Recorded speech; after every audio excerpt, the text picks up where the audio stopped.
19h45, mesdames et messieurs, merci de suivre les programmes de ITV. C'est parti pour la principale édition du soir. Dans l'actualité ce soir, de nouvelles mesures pour les inhumations dans les cimetières catholiques de Saint-Lazare et Bel-Air face à la recrudescence des cas de contamination de la pandémie à Covid-19. L'accès au cimetière autorisé uniquement à 25 personnes et le temps de l'inhumation fixé à 30 minutes. Un reportage au cimetière Saint-Lazare de Béthanie dans ce journal.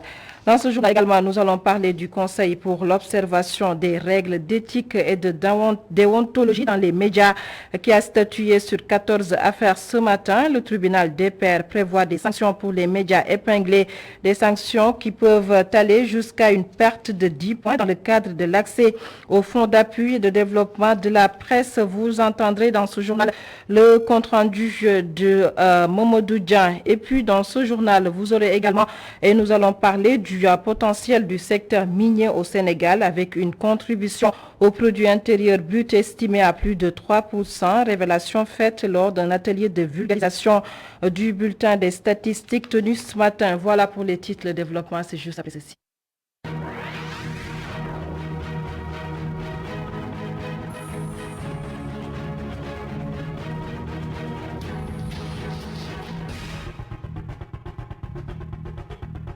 Je vous le disais tantôt, la contribution du secteur minier à l'économie sénégalaise évaluée dans cette session d'information. Une étude montre que ce secteur a généré près de 13 000 emplois en 2018 et 2019 au Sénégal.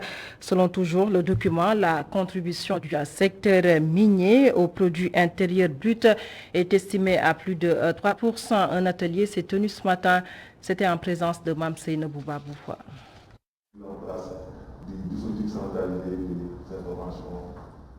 Le secteur minier occupe une place très importante dans l'économie du Sénégal. Une contribution à hauteur de 3,5% dans le PIB. Rien qu'en 2019, près de 7 000 personnes ont été employées dans ce secteur, déclare le directeur général de l'Agence nationale de la statistique et de la démographie.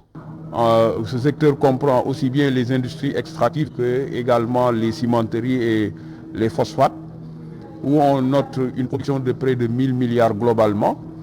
Au-delà de la production, également, cette étude nous a permis de collecter des données sur l'emploi, qui est estimé à près de 6 000 employés en 2018 et 7 000 employés en 2019.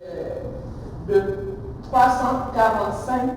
Tout de même, le directeur général de l'ANSD reconnaît certaines limites dans cette collecte. La limite, c'est également la couverture. Sur cette étude, près de 85% quand même des données ont été collectées. Il reste également à couvrir l'exploitation artisanale également des mines et également assurer également, comme je l'ai dit, la continuité de la collecte pour avoir également des séries longues qui nous permettraient d'intégrer sur le long terme ces données-là dans l'économie pour nous permettre aussi de voir quelles sont les perspectives d'évolution. Le secteur informel fait partie des prochains secteurs ciblés pour les années à venir. En fait, on n'a pas pu couvrir l'ensemble des titres miniers qui existent dans le secteur. On a couvert en fait l'ensemble des titres miniers relatifs à l'exploitation et à la recherche. Et le secteur informel relatif à l'exploitation artisanale et à l'exploitation des carrières temporaires n'a pas été pris en compte dans cette étude. Mais pour les années d'édition à venir, nous allons en fait prendre en fait toutes les dispositions pour pouvoir au moins couvrir toute cette partie du secteur. Les industries extractives produisent 1000 milliards. Cette étude a également montré qu'elles emploient plus de 7000 personnes. Mamsey Neboubabou, autre aspect de l'actualité, depuis l'avènement de la pandémie à Covid-19 au Sénégal, les guides touristiques vivent le calvaire, disent-ils.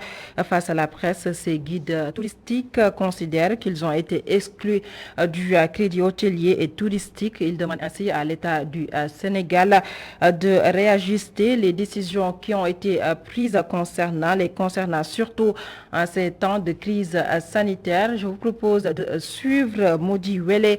Il est le président de l'association. Nous l'écoutons au micro de Muntaga Kana. Les guides sont des travailleurs indépendants par essence.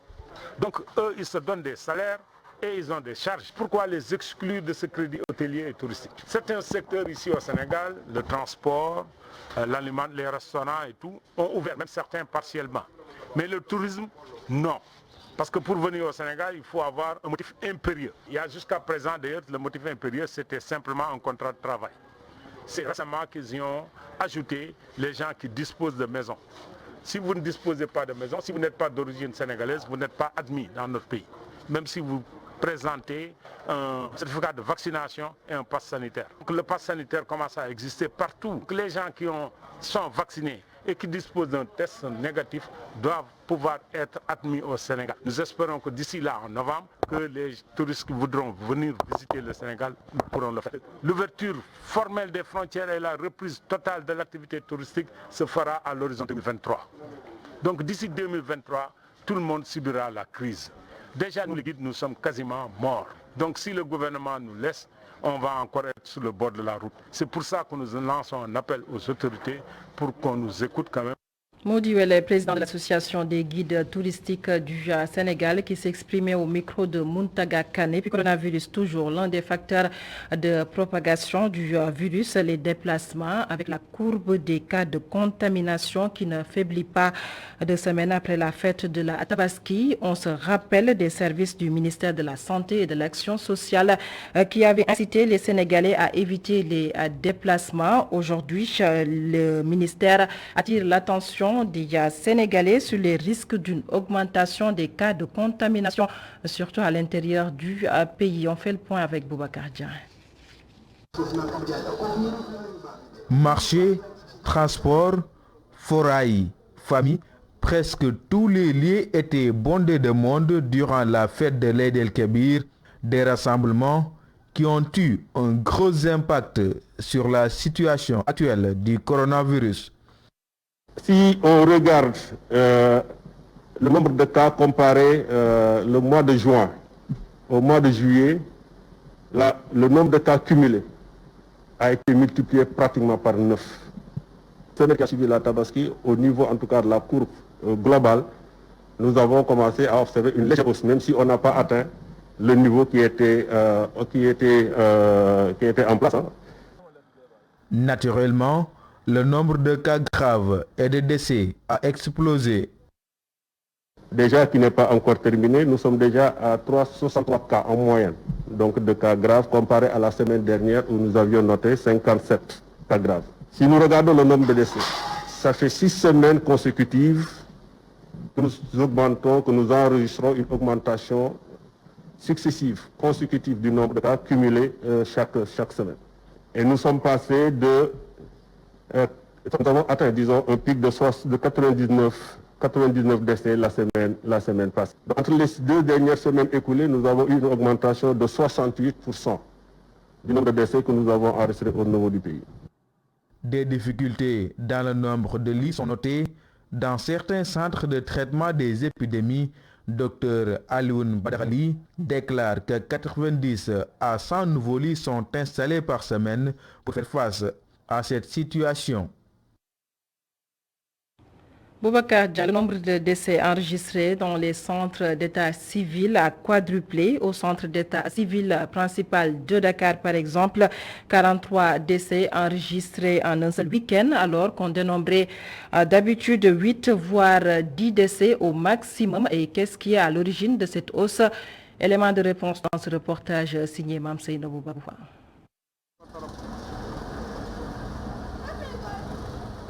À l'entrée, un portique de désinfection. Le port de masque exigé, toutes les mesures barrières sont respectées ici. Les registres de décès sont largement remplis. L'officier d'état civil répond avec consternation. Samedi 31 et dimanche 1er, on a eu à prendre 43 décès. Le seul week-end. Le week-end passé, on a aussi pris presque 44 décès. Ce qui fait que le nombre de décès a presque quadruplé au niveau de notre centre. L'officier délégué du centre d'état civil de Grand Dakar conforte ses propos. On a fait le constat qu'il y a une augmentation de décès. Donc, ils sont liés à la Covid. Ce qui fait que Souvent, les centres d'état civil sont débordés. Nous, par exemple, le week-end, comme on a une permanence, les gens viennent tout le temps faire la déclaration ici. En croire cet officier Amadou Sagna, les causes de décès ne sont pas mentionnées. De son point de vue, la moitié des décès enregistrés peut être liée à la pandémie de Covid-19. La cause intégrale, les médecins ne le font pas dans le constat de décès. Donc il est juste pour certains que l'individu est décédé du cause des suites de sa maladie. Donc on ne peut pas savoir si exactement ce personne est décédé du Covid ou est décédé d'une autre maladie. Donc nous on prend juste les décès. Mais on a constaté que les décès ont quadruplé. Le nombre de décès grimpe de jour en jour. Même si les causes sont inconnues, la pandémie et notamment la 3e vague est sans doute à l'origine. Mme Seydou Babou, coronavirus toujours, le taux de contamination et le taux de létalité inquiètent le comité de gestion des cimetières chrétiens. Ainsi, des mesures idoines ont été prises pour les enterrements durant cette période de pandémie. Et parmi ces mesures, l'accès aux cimetières le cimetière de Saint-Lazare et de Bel-Air est uniquement autorisé à 25 personnes et le temps de l'inhumation fixé à 38 minutes. Un reportage au cimetière Saint-Lazare de Béthanie avec Boubacar Dia. Ici, c'est le calme plat. Seuls quelques fidèles viennent se recueillir sur la tombe de leurs disparus. Des foules accompagnaient les morts il y a peu à cette dernière demeure. Mais avec le variant Delta qui fait des ravages, le nombre de personnes est limité. Nous avons, disons, autorisé uniquement 25 personnes par enterrement. 25 personnes, pas plus. Ceci amène des problèmes parce que l'année dernière, on a rencontré ça, mais on est obligé de les appliquer parce que quand les fidèles viennent, ils viennent avec des cars rapides. Parfois, ils viennent à 200, 300. Et ils tiennent tous à être à l'intérieur. On ne peut pas continuer à les laisser sur ça. Le rythme effréné des enterrements motive ces mesures. D'ailleurs, le nombre de fossoyeurs a été doublé. Il est passé de 3 à 6 fossoyeurs. Parce qu'en 2019, on enterrait 2 ou 3 personnes maximum.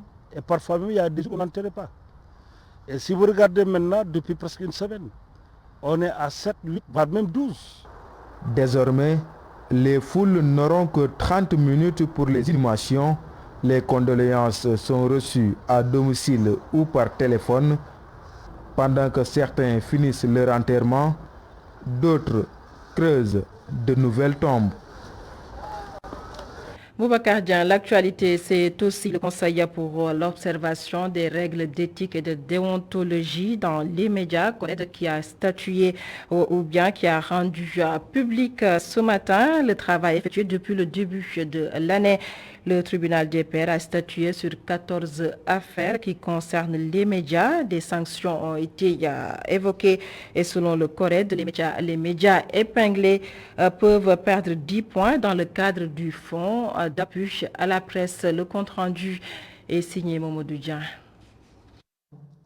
Le Conseil pour l'observation des règles d'éthique et de déontologie dans les médias a servi 9 avertissements aux organes de presse en 8 mois. Le CORED a pris ses dispositions pour quelquefois sévir sans même être saisi. Des autosaisines. Compris lors de son installation, lors de l'installation de ce tribunal, nous faisons de plus en plus des autosaisines. C'est-à-dire que nous n'attendons pas d'être saisis, mais nous prenons les devants pour nous saisir d'une affaire afin de la porter devant les pairs du tribunal. Sur les 9 affaires suivantes, 5 sont des plaintes adressées au CORED et 4 sont des autosaisines. Il y a eu des cas opposant des organes de presse. Le tribunal des pairs a délibéré sur 9 affaires. Des journalistes et organes de presse ont ainsi écopé des avertissements. Les règles d'éthique et déontologique ont dicté ces sanctions. Le tribunal des pairs du CORED a servi 9 avertissements et 2 blâmes.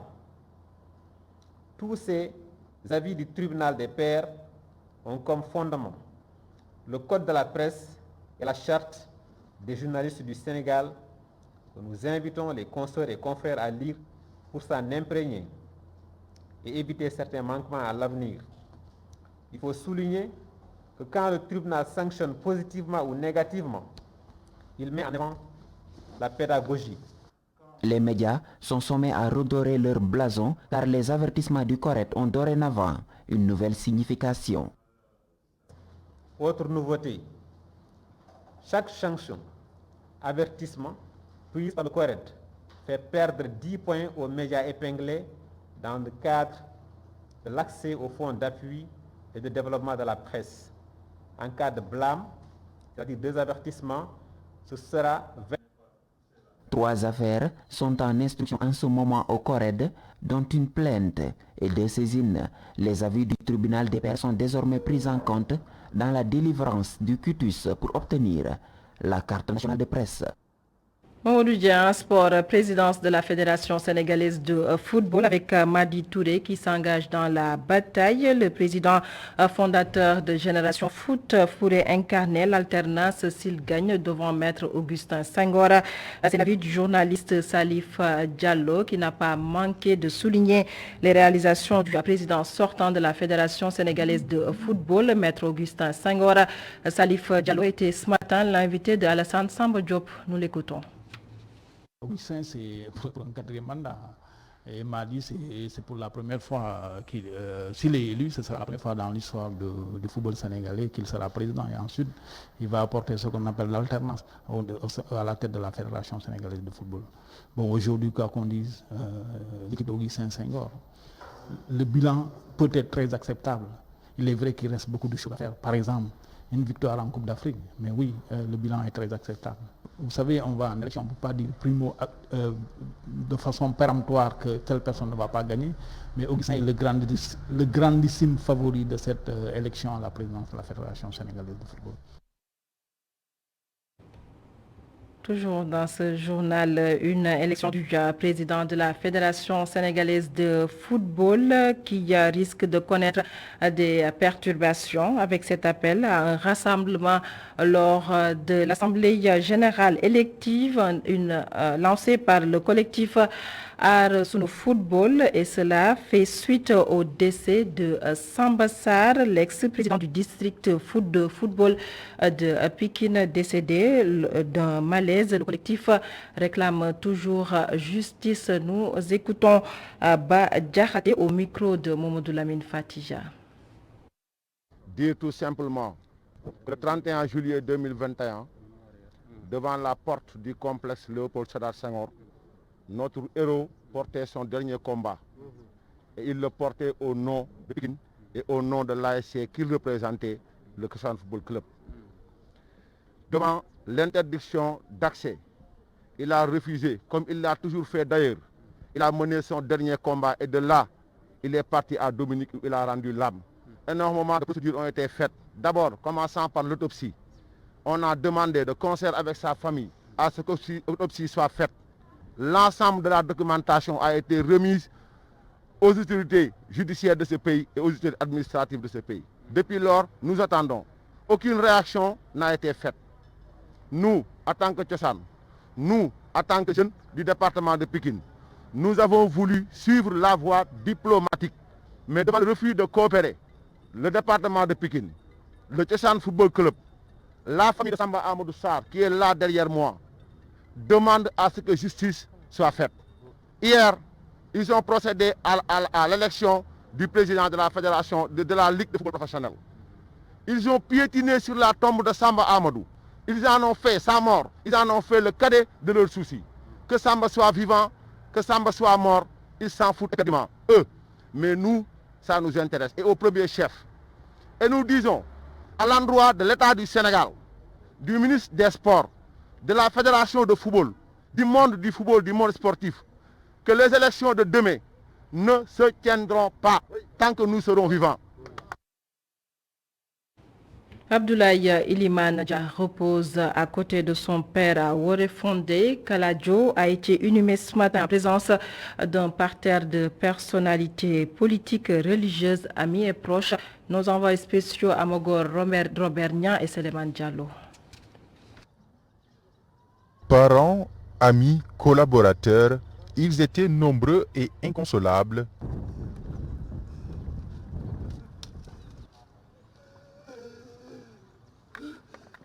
La tristesse était bien visible malgré les masques. Maire de Demet, localité épicentre de l'île Amorphile, le Fouta perd un bâtisseur qui était toujours engagé pour sa population. C'est tout le monde aujourd'hui qui est en train de pleurer sa mort, compte tenu de sa largesse, compte tenu de ses bonnes œuvres, compte tenu de sa vie islamique, compte tenu de toutes ces bonnes actions qu'il a mis à la disposition des populations du Fouta, en particulier du Sénégal. Voilà aujourd'hui que le Sénégal, le Fouta, perd un grand homme.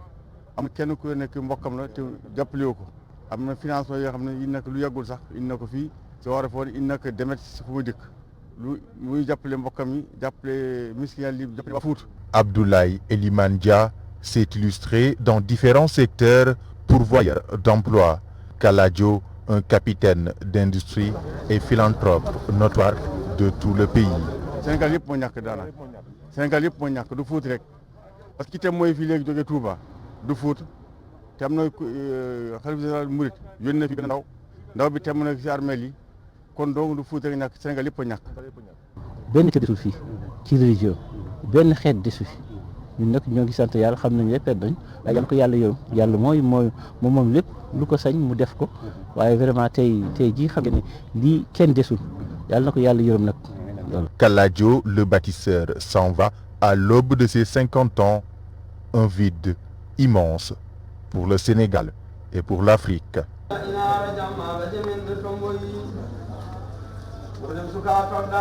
Amogor Robert Nia, Abdoulaye Elimane Dia Kaladio est décédé hier. L'homme d'affaires et maire de Demet est décédé à l'âge de 49 ans à l'hôpital Aristide Le Dantec de Dakar. Et puis le témoignage de son grand frère qui le décrit comme un homme qui a toujours été au chevet de sa famille. Ahmad Tidiane Daoud Adja, que je vous propose de suivre. Il a créé de petites sociétés. Il a diminué beaucoup de chômage, il a aidé les pauvres, il a construit des mosquées, il a investi même dans le commerce, il a aidé les femmes dans leurs coopératives. Si on parle de ces actes et de ces investissements, on ne peut pas en finir. Je sais que c'est un homme qui a travaillé pour le Sénégal, la Mauritanie et l'Afrique. Beaucoup de gens sont allés même au pèlerinage dans sa famille, c'est par son biais. Il aide sa famille mensuellement, quotidiennement, comme il aide les autres, parce que Abdoulaye Elimane, sa famille, c'est tout. Le leader du Dandelegnon a aussi apporté des témoignages à Baba Mal que je vous propose de suivre au micro de nos envoyés spéciaux Amagor Robert Nia et Seleman Diallo. Ablaye sifima hoore mum. Oui, Ablaye kadi sifima hoore mum. Ablaye. Ablaye s'est décrit lui-même de par sa forte personnalité, de par de son comportement dans ce bas monde. Je n'ai pas choisi de chanter Ablaye. Ceci relève de la volonté divine. En fait, je m'intéresse beaucoup aux jeunes Foutanké qui s'engagent dans leur village. Et lorsque j'ai fait la rencontre de Kaladio, j'ai vu les valeurs qu'il reflétait. Ainsi, j'ai fait une chanson pour lui. Il a participé au développement du pays et du Fouta en particulier. C'est un Foutanké au sens propre du terme, de par le comportement et l'idéologie qu'il prônait et impulsait. À chaque fois que je chante cette musique, les gens se réjouissent.